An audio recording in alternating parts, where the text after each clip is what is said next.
Aaron, Manor Rehabilitation versus Zucker.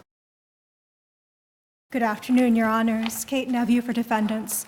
I'd like to reserve 5 minutes for rebuttal, please. Yes.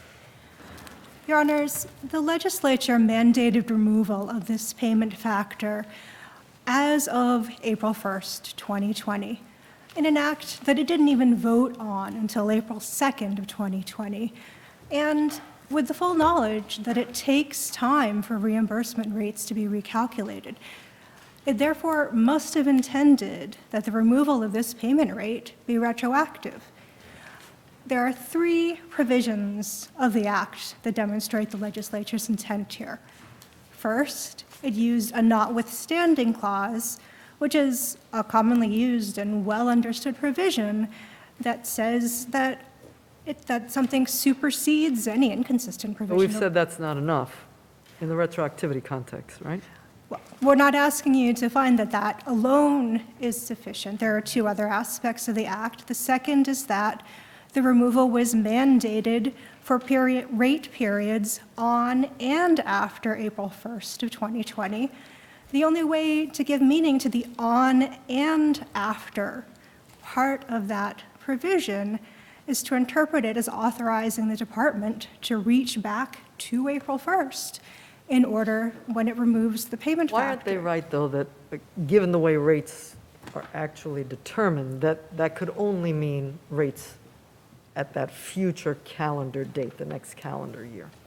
Rate periods are not necessarily calendar years, Your Honor. If you look at throughout Public Health Law 2808, there are multiple rate periods defined in the statute. Not all of them are calendar years, not even all of them are even fiscal years. Some of them are a single month. Some of them are a span of months.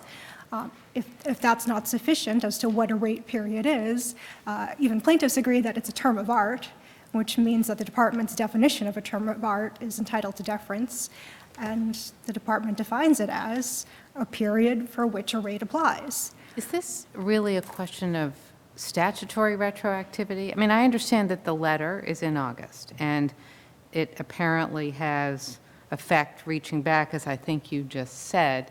But why is the question whether that is retroactive as opposed to whether the statute has retroactive application, and perhaps it doesn't because it's effective as of a date specified in the statute itself? Well, the statutory retroactivity is because it was passed on April 3rd. Yes. And it says, that both the that the removal. For that day or two. Right, yes. Right. But if we set that aside. Yes. Well, let me ask you first, if given that day or two, would that be enough to mean that the statute lacked valid application from April 3rd, the day of enactment, going forward? Or is it simply a question, if we're going to look at the retroactivity, qual retroactivity, of what happens with the first and the second, which I think are the day or two between the date specified in the statute and the date in which it's enacted, if that makes sense? Yes, it's kind of the same analysis, Your Honor, because the legislative intent is clear on both grounds. First, that the statute enacted on April 3rd takes effect, shall be deemed, in fact, to have been in full force and effect on and after April 1st, which the effective date language, the third part of the Act's provision says, and also that the intent is clear that the legislature's waiving the 60-day advance notice requirement, which it created, and which it creates exceptions to all the time. It's important to realize here that the legislature knows how Medicaid works. The legislature created the advance notice requirement, and then it created a bunch of exceptions. Counsel, Yes, I don't sir. find the statutory language so crystal clear as you do, and let me explain to you why, and you can tell me where I go wrong. Presumably the legislature knew when it enacted this statute that there had been a determination, these things are set up annually to run from a period, I think, that begins April 1st and goes through for a year following that. Is that right? The rates here, they're usually done on a calendar year. Yeah. In this case, the legislature directed that they be changed to run with the fiscal year. Right. Yes, Tom, go So ahead. previously, it had been set up at the beginning of the calendar year, and they were aware that reimbursements were being made under that regime. And they enact a statute that says that there shall no longer be a payment factor for residual equity reimbursements, meaning, we're not going to do that going forward. But they don't specifically mention a stop to reimbursements that had been set up under the previous implementation of the act.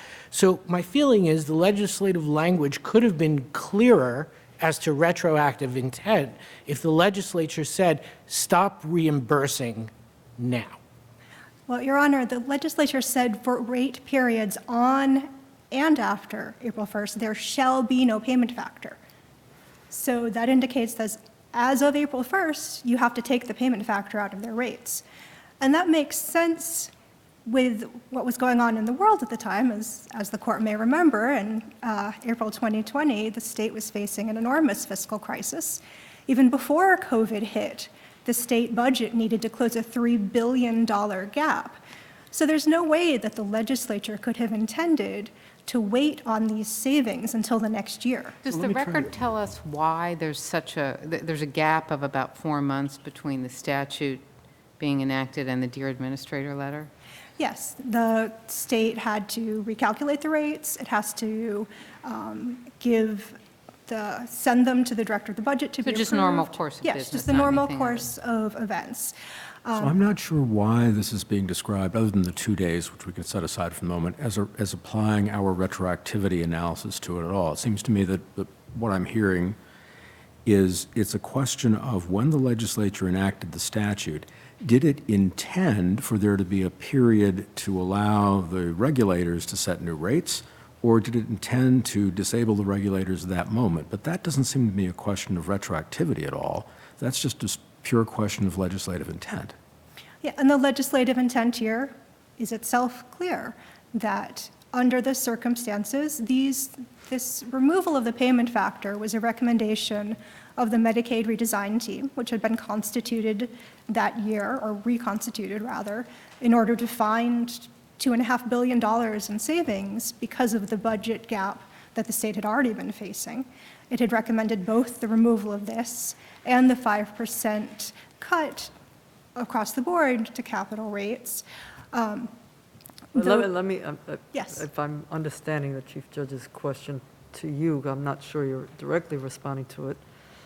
I thought the question is, why is it about retroactivity moving forward? Because I thought, why is it about retroactivity? And is it because rates had already been set, and as you were responding to Judge Halligan, those had to be recalculated? Yes. Otherwise, you were bound to those rates? Yes, they had to be recalculated, and ordinarily, the legislature has required a 60-day advance notice for that.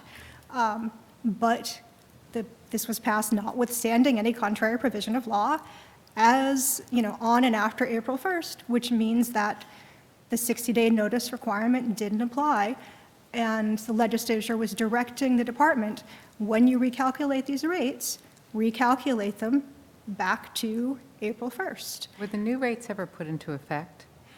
No, because of a preliminary injunction, and then... And that's still in effect? That's still in effect, Your Honor, which is why approximately $374 million has been paid to plaintiffs through the end of this calendar year under that injunction. As I just want to emphasize that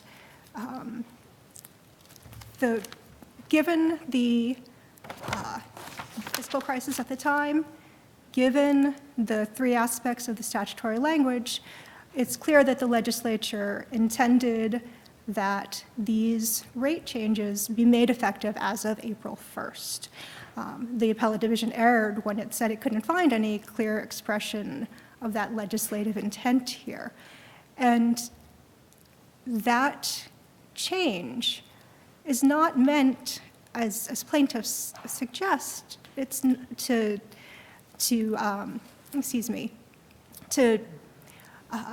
crash the nursing home industry. Nobody wants the nursing home industry to fail. I see that my The time's red up. light is on. Can I just ask Yes. you, if the Chief Judge allows, just take a perhaps a very brief opportunity to address the 7807 argument?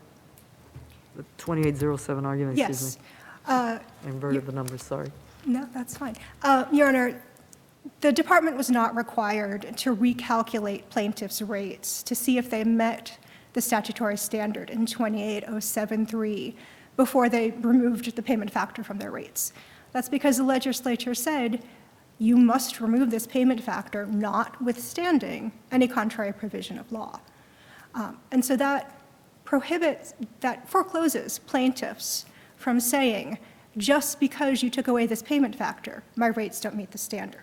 Certainly, plaintiffs can challenge their rates overall on other grounds, but they would have had to do so by showing their individual costs and how the new rates didn't meet those individual costs. And that would be particularly important here because If I'm understanding you, the flaw from your perspective in their challenge is that they're challenging the rates writ large, although they always retain, I hear you saying, and I thought that's how I read the briefing, the opportunity to challenge the reimbursement to an individual facility. absolutely, To say it's not reasonable in light of our costs and our expenditures. that's exactly correct, Your Honor, yes.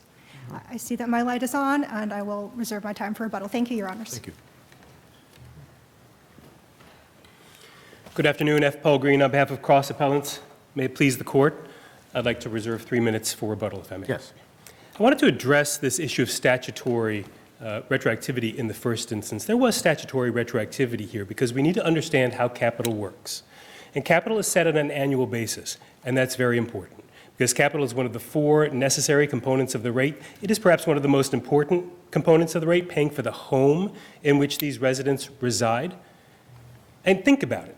You need to know, at least, running any business, you need to know for a certain amount of time how much money you're going to have to pay for that facility. Imagine going to a mortgage lender and saying, my income for this mortgage may change on a daily basis. And we have 2 protections in that regard.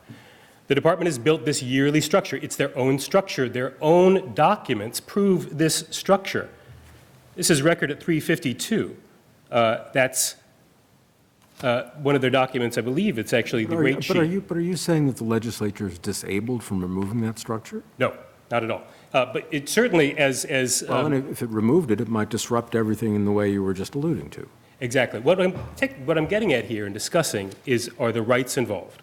And those rights were set as of November 1, 2019 for all of calendar year. Yeah, but the legislature's not, I think you just told me, disabled from changing that like this. Correct. And Is what your the point legislature... that it would be a retroactive application? By changing it in April, you have a retroactive effect on the rates that have already been set. On the rate period.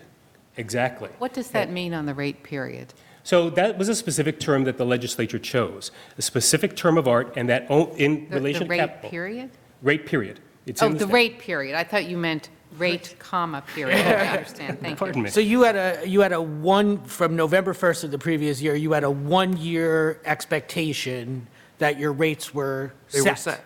Not just an expectation, it's a certification by the But I Department of thought, Health. do you disagree with your adversary's comment that that is something that can be changed if that's something that the administrator wants to do? Or is it your position that the administrator is statutorily disabled from changing it? I thought the question was going to be, can the legislature change it? No. I think you answered that. The legislature can change it. Yes. And here they chose not to. They used the term rate period. They said with the next rate period, remove But residual equity. Is it your view that the administrator lacks statutory authority to vary the rate period? And if so, where do we look for that? No, I don't think that the commissioner lacks statutory authority, but that brings us to 28077, the 60-day notice provision. But that's something that, I take it, given your answer to the chief judge, you would say the legislature can change or no? Certainly, they can create an exception to 28077, and the statement from my adversary was, the legislature does this all the time. Not true. They did it once. That was in 280811. It was a number of years ago. And this court found in Jewish Home that that was an exclusive list of the exceptions to 28077. So your position is that the legislature could not or did not? I'm not sure Did which not. one. Absolutely did Did not. not, They could have, but they didn't. Correct. didn't waive the 60-day period. So if we disagree with you on both those points, do you lose, do they win?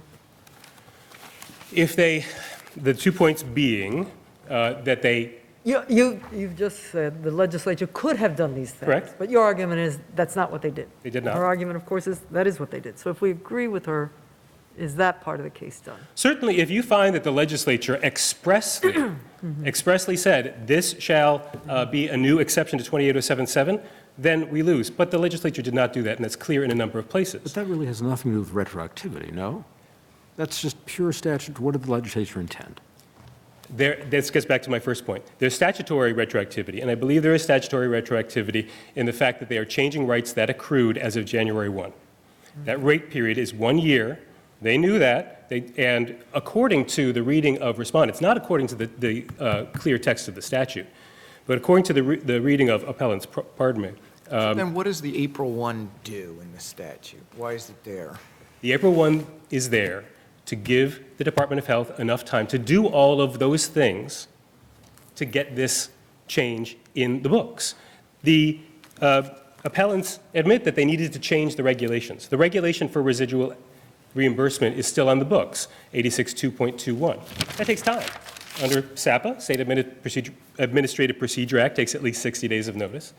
They needed to recalculate the rates. They needed to do all of those things, submit a state plan amendment. What the legislature was telling the commission at the time was, get a move on, So the remove this legislature was factor. telling them they have 7 months Yes. to change the reimbursement scheme for November 1st of the coming year, For the next applicable rate period, correct? whenever the next rate period calculation takes place. Correct. But it seems the legislature would have said, effective the next rate period. They did, for rate periods on and after. And but they the on and said- after, if I'm, oh, ahead. go ahead. Oh, the on and after is there for once, It's very nice rhetoric, but it's not helping me. Okay. On or after means moving forward, but if they really meant, not as of today, or whatever day they chose, but rather at the next cycle, would they not have said that very clearly? I think they did. Especially since, well, I know you think they did, but I'm asking you, if I disagreed with you, how would you persuade me of that? That's my point. There are What's the two analysis phrases. behind that? Because remember, she's also arguing that the state is in a major fiscal crisis. If you take that in context, in addition to the plain language, take that in context, there's only one reading of that language. There is only one reading of that language, and it's according to its plain terms. The legislature uses two phrases when it talks about commencement date in Public Health Law 2808. It either says commencing on, or it says rate periods on and after. Those are the two choices. Commencing on means commencing on, and that is shown by this very bill. Appellants reference this change. They say changes to the rate happen all the time. In this same bill, there was a 5% reduction to capital overall to address the potential. So where in the statute do we know that rate periods on and after April 1st, 2020 does not give any room or does not in fact instruct that the rate period without this reimbursement will commence on that date and run forward? It is not a defined term in the statute, and so it is a factual issue as to what that means. In practice, it is a Well, rate year, and they've I don't admitted know that what it's it a rate means year. for a question of statutory interpretation to be a factual issue. Generally, I think we look to understand the legislature's intent when we're reading a statute. So what are the interpretive guideposts that you would point us to read it in the way that you're proposing as opposed to the way your adversary proposes? As appellants state, we need to expect that the legislature knows how the system works, and we need to assume that the legislature knows that a rate period for capital is 1 year, 1 calendar year, and 1 calendar year only. And is there anything in the legislative history which confirms that? There is no legislative history one way or Right. the other. Yeah. But if it also knows, as she has argued, that there are these other provisions that do allow for rate changes during other times of the calendar year, why wouldn't the legislature think, I can change it from now forward? They use different language, and that was in this budget bill that I was addressing. The 5% reduction. The one you're not challenging. Pardon? The one you're not challenging. Correct. We're not challenging that, and that began commencing April 1. Same bill, two different phrases, commencing as opposed to for rate periods on and after. If they meant commencing for capital, they would have said commencing, period. So if they had simply replaced commencing, on or after, with commencing, that would have signaled an unambiguous intent to stop the reimbursements effective April 1st. The clear expression. If I may. Isn't that the requirement? I mean, it's a retroactivity analysis, so the presumption is it's not. So it seems to me you don't have to prove that they intended it to be prospective only. You just have to show they didn't clearly indicate it was retroactive. That's exactly it. The presumption that they could change those rights midstream is that they could not. They could not do that retroactively, and they need to show the clear expression. But doesn't that, let's set to the side, if we can, the question of April 1st and 2nd, okay?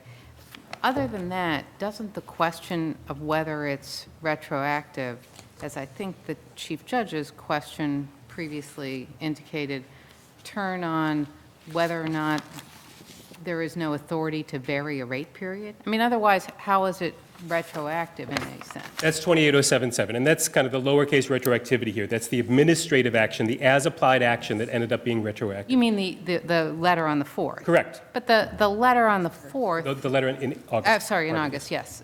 The letter in August, I mean, your argument is that that has impermissible retroactive activity separate and apart from whatever the legislature set forth in the statute?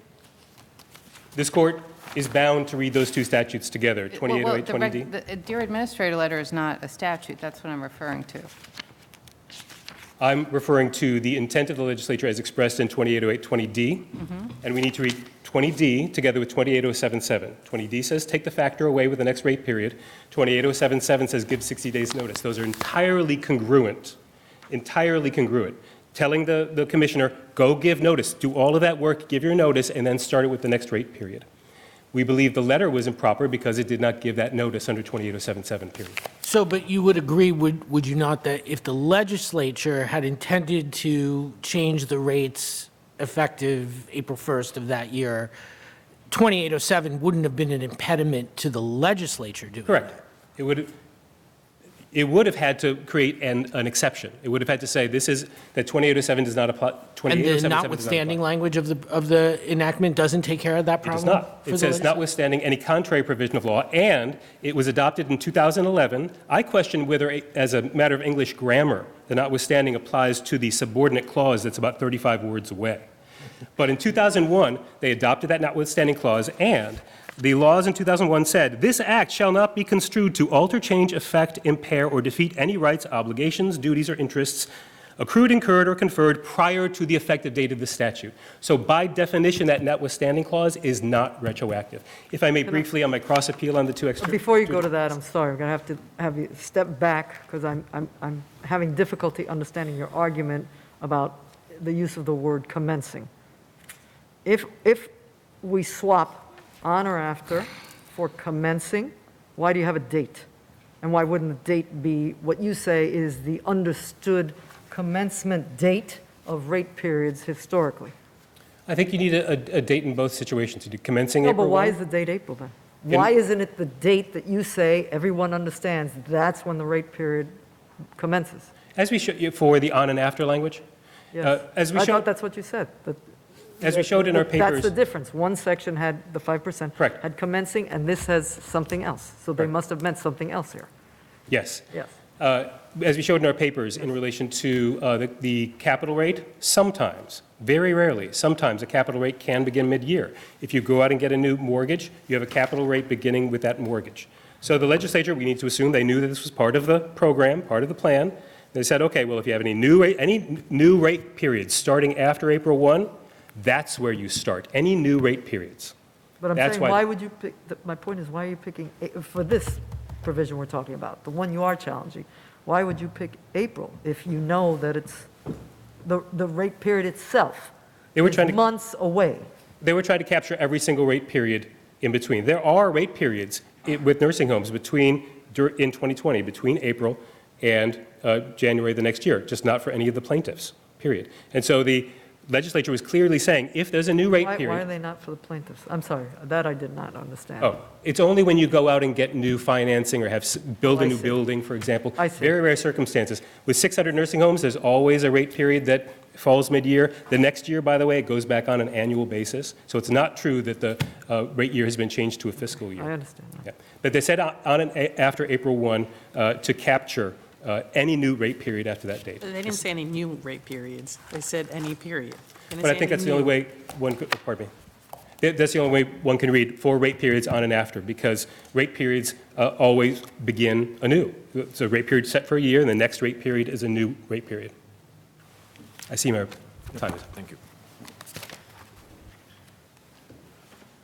Okay, just to finish this off, what's your response to this argument about the use of the word commencement or commencing in a different provision, and how it perhaps suggests what the legislature intended with this provision? Your Honor, the legislature uses 5 different ways in 2808 to say that a rate change is going to start on a particular date and go forward after that. So there's no code, there's no significance. It's just different ways of getting across the same concept. I'm happy to list those if the court would like, but they all mean the same thing. And you can't make any meaning out of on April 1st if it doesn't, the removal doesn't happen as of April 1st when it's eventually calculated. Well, I guess the question is, why add the word rate period there? Again, a rate period is simply, it's the period for which a particular rate is paid. The Yeah, but you're sort of legislature. giving those words no meaning, I guess. If you just struck them would mean the same thing. It's the same way as saying commencing on date for rates of payment. It's the same as saying effective date and thereafter. They're just different ways of referring, a different drafting approach to referring to the same period. And it can't be that a rate period on April 1st means that it really somehow only applies to January of 2021, especially under the circumstances. But what it could mean is that the rate period that had been established on November 1st, 2019 is in place, and now April 1st is certainly after that. On April 1st, you're within a previously existing rate period, but you're still in a rate period. And in order to give effect to the removal that there shall be no payment factor on April 1st, then the legislature's created a new rate period, So let me which the ask you this. legislature does. If on May 1st, a nursing home goes out and does the sort of thing that council described, that is, gets large new refinancing for its home, when would that new rate period start? If it starts after April 1st, it's still on and after, so the removal would still apply there. I don't, No, I'm sorry, I don't think I understood your Yeah, question sure. properly. If Your I Honor. understood counsel correctly, he said that although rate periods are annual, and they sort of are for everybody, there are certain events that can happen in the middle of a year that cause that particular nursing home to have a new rate period for the stub end of the year. Is that comport with your understanding? Yes, Your Honor. Okay. And one of those things, just as an example, might be you went out and got a complete new refinancing. And so then my question is, suppose that happened May 1st. Would that new period start May 1st, or would it start 60 days after May? When would that start? It's my understanding that it would, and I'm happy to check on this, Your Honor, but suppose it starts May 1st, even if the, Well, I don't want to suppose. I'm looking for a factual answer. If you don't know, it's okay. yeah, I'm not sure. Okay. But if it starts May 1st, even if the department has to calculate it later, doesn't calculate it until June or whatever, it's still effective as of May 1st. And that is a change that's reaching So that the nursing back. home would get the benefit of that, presumably, if that refinancing caused them to get a greater reimbursement. Yes. And is that- it's the same, yes, Your Honor. Is that retroactive, or is that something that is in effect but not yet implemented? It's, In other words, yes, I understand what you're asking, Your Honor. They tend to use it the same, those terms interchangeably, which the I they understand. being- The department. Uh-huh. Which I understand is confusing when we're talking about statutory retroactivity as well. But this idea of non-statutory retroactivity is basically without the prospective notice in 28077, which, as the court has mentioned, this change was made notwithstanding any contrary provision of law, and that includes the 60-day advance notice. Counsel, we've said repeatedly that the best way to do this is to really make your intention clear. This was a change that affected a rate that had been set for all of 2020, and it had pretty big financial impact. There's agreement, it seems, that the state could do this, the legislature could do this. Why not make it clear? Why are we here debating on whether the notwithstanding clause with an April 1st date, with a time period that could run the full year or not run the full year? Wouldn't it be easier, and wouldn't it be a better message to say, if you want to do that, do it, but do it in a way so we don't have to do this again? Well, I certainly would hope that, the legislature is taking note of this, but as it is. And the other cases that we've had, some fairly recently, where we've made this same point. But as it is, there's nothing, the legislature directed, as it does often in the budget, that this change shall be deemed to have been in full force and effect on and after April 1st. What could possibly that provision mean if not? What if it means a partial new payment that we've been talking about, a reset on a reset that starts a new rate period running on May 1st? It could mean that. What plaintiffs are principally arguing is, it means that they need to start working on the rates. It's not as though the department's going to time travel back to April 1st and start working on the rates before the act is even passed. There shall be no payment. There shall be no payment factor on and after April 1st. That shall be deemed to have been in effect. Those are pretty clear, and that's more than sufficiently clear. The appellate division erred in finding that it wasn't clear enough for these purposes, particularly when, as stated here, it's fully within the power of the legislature. The Supreme Court also, what did the Supreme Court rule here? I'm sorry, I really can't remember for the moment. Did they rule it was retroactive or not effect? Did they agree with the appellate division? Did the appellate division agree with the Supreme Court? I'm sorry. Yes, the appellate division So affirms. 6 judges have found it's not that clear so far, right? I respectfully, Your Honor, sometimes 6 judges are wrong. Not these judges, of course. Thank you, Your Honors. We're 7, we're never wrong. Thank you. Depending on the ruling, right? I'd like to move on to our cross appeal, and that concerns sufficiency of the rate and equal protection. It is not the case that the legislature can create a rate that says there'll be no payment for the nursing home care that we are providing through private providers such as appellants, such as plaintiffs. In addition, there are limits to how low they can go in relation to reimbursement, and that limit is set in Public Health Law 28073. 28073 says that reimbursement shall be reasonable and adequate to meet the costs which must be incurred by economically and efficiently operated facilities. That is an inherently factual question. The word reasonable isn't there. The word adequate isn't there. There was zero proof on summary judgment from the other side that the resulting rate would be reasonable and adequate, period. So this was a summary judgment motion. They did not shift their burden. We showed quite clearly how removal of residual equity would prevent our facilities and prevent these operators from paying for things like a new roof, social distancing. Yeah, but isn't that an individual, isn't she right about that? That's each individual facility would, of course, have the opportunity to present your evidence as to why the rate is not reasonable in your case, as opposed to what you're doing here, and you correct me if I've misunderstood you, what you're doing here is across the board saying, obviously, if you've taken out this factor, you started out in your argument saying this is, if not the most crucial, exceptionally crucial factor because of the capital, the money involved, and if that's removed, then it must be unreasonable. I take that to be your argument. If it's removed, it is automatically unreasonable. No, we're arguing each individually that by failing to pay us capital, our rate is insufficient. And we put in individualized proof for a number of homes, several dozen homes.